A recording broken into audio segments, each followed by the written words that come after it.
Shalom, c'est la sœur Harry de l'Assemblée des rachetés de l'Éternel. Bienvenue dans ton booster en Christ. J'espère que tu vas bien par la grâce du Seigneur et que ta semaine se passe agréablement bien en Christ. Alors, bien-aimé dans le Seigneur, aujourd'hui j'aimerais te parler de Ésaïe. Ésaïe est un livre prophétique. Amen. Mais aujourd'hui nous allons dans le chapitre 5. Amen. Et dans le chapitre 5, ce chapitre nous révèle le cœur de l'Éternel. Amen. Dieu parle d'une vigne qu'il a plantée avec amour, une vigne qu'il a préparée. Il a préparé le terrain, il a retiré les pierres, il a protégé cette vigne et a pris soin d'elle, afin qu'elle produise de bons fruits. Amen. Mais lorsque la saison des fruits arrive pour la récolte, cette vigne produit en réalité de mauvais fruits. Amen. Alors frères et sœurs en Christ, vous allez me dire,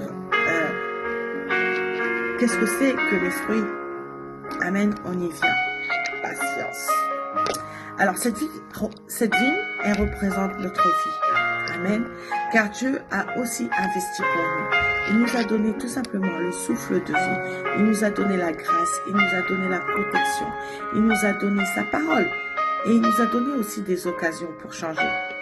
Combien de fois Dieu nous a relevés alors que nous étions tombés? Combien de fois Dieu nous a protégés sans que nous sachions? Sans que nous sachions.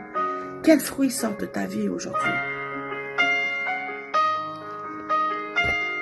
Sommes-nous des chrétiens que de nom? Sommes-nous juste une apparence spirituelle? Avons-nous que des paroles religieuses? Dieu cherche des fruits.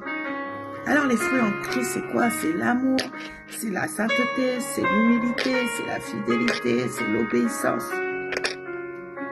Amen. C'est l'obéissance. Mais aujourd'hui, beaucoup produisent encore de mauvais fruits. La colère, l'humilité, la désobéissance, l'orgueil, l'impureté, l'impudicité. L'impudicité est devenue une mode. Le péché est devenu une normalité.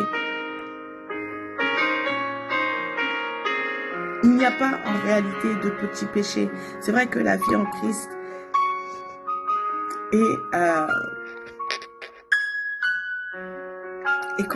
est endurante. Amen. Mais il est miséricordieux en toutes choses. Et le plus dangereux, c'est que quand tu as l'apparence et que ton cœur n'est pas en accord avec ta vie en Christ, tu peux sourire devant les hommes de la terre. Tu peux cacher les choses aux hommes de la terre. Mais à l'Éternel, ils sondent les cœurs. Ils sondent les cœurs. Amen. Le problème de la vigne dans Ésaïe n'était pas l'extérieur. Le problème était à l'intérieur.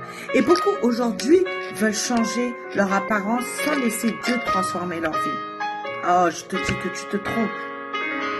Parce que c'est pas par ta force. Amen. Jésus n'est pas venu seulement pour améliorer. Il est venu pour transformer. D'accord? Il est venu arracher le péché. Il est venu briser les chaînes. Il est venu changer les mauvaises habitudes. Il est venu enlever toutes ces blessures cachées. Amen. Car une vie attachée à Christ, frères et sœurs en Christ, finit toujours par produire de bons fruits. Amen. Quand Jésus entre réellement dans ta vie, tout change en toi. Tu ne peux que apporter que de bons fruits. Aujourd'hui encore, Dieu cherche des hommes et des femmes qui porteront du bon fruit dans cette génération dans laquelle nous vivons.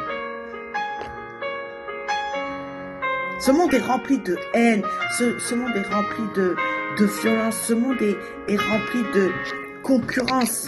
À qui fera le mieux? Mais Dieu cherche un peuple différent, un peuple posé, avec un cœur humble. Alors aujourd'hui, examinons nos cœurs. Examinons nos cœurs. quand nous parlons, quand nous sommes en colère, quand personne ne nous regarde, dans notre famille, dans notre entourage, dans nos pensées même. Car un jour, chacun devra rendre des comptes devant Dieu. Mais si ta vie a produit de mauvais fruits, jusqu'à aujourd'hui, Jésus-Christ peut encore te transformer. Il peut encore t'apporter ses bons fruits. Il peut purifier ton cœur. Il peut briser les chaînes du péché. Il peut faire une nouvelle personne. Tu peux avoir une nouvelle identité. Il peut t'aider à produire cela. Amen. Et bien sûr, des fruits qui vont lui plaire, pas qui vont te plaire à toi. Amen. Que notre vie glorifie l'Éternel. Et que lorsqu'on nous regarde, qu'on puisse voir Jésus-Christ en nous, car il vit en nous. Amen. Donc j'espère que tu vas prendre le temps de méditer ce livre, ou du moins ce chapitre, Ésaïe 5, afin qu'il t'ouvre ton cœur, afin qu'à partir de cet instant, que tu mettes des bons fruits dans ta vie. Voilà, c'était la sœur Harry de l'Assemblée des rachetés de l'Éternel. Je te dis à la semaine prochaine, si Dieu le veut.